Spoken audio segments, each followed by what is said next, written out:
Welcome in guest speaker. Of course, most American Christians know that Islam and Mormonism are false doctrine and have probably been told to stay away from it. But let's talk about predestination Calvinism. I am going to try to prove here that Calvinism is also a false doctrine.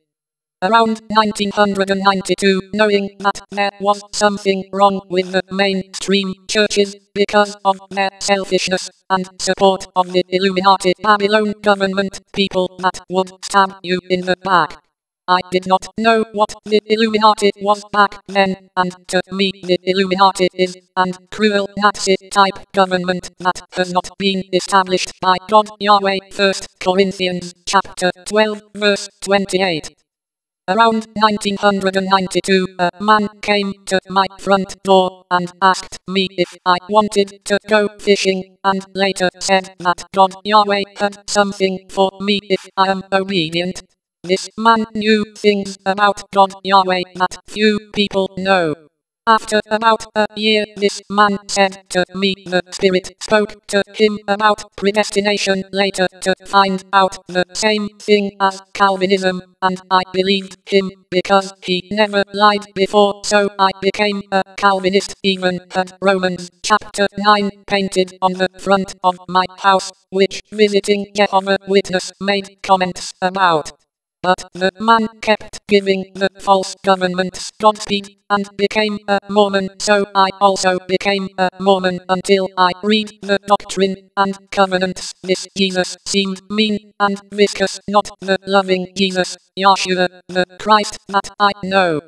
The man and I got into disagreements about things that has already been taught to me in the Spirit, so we separated. Around that time is when Jesus, Yahshua, the Christ, told me not to take orders from anyone, and it seems the more I obey that, the more spiritual knowledge is given to me. In Islam, an angel visited Muhammad, and he became a prophet, and in Mormon, an angel visited Joseph Smith, and he became a prophet, but they are two different doctrines, both cannot be right. Therefore I can only figure the same thing happen in Calvinism.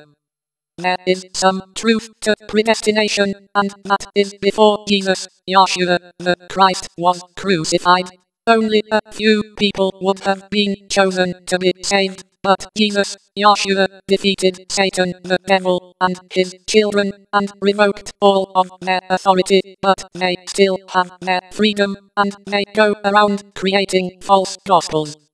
If you will notice, Romans chapter 9 is a before and after Jesus, Yahshua, the Christ, crucifixion and resurrection. Before few would have been saved, but now whoever believes in the absolute righteousness of God Yahweh will be saved.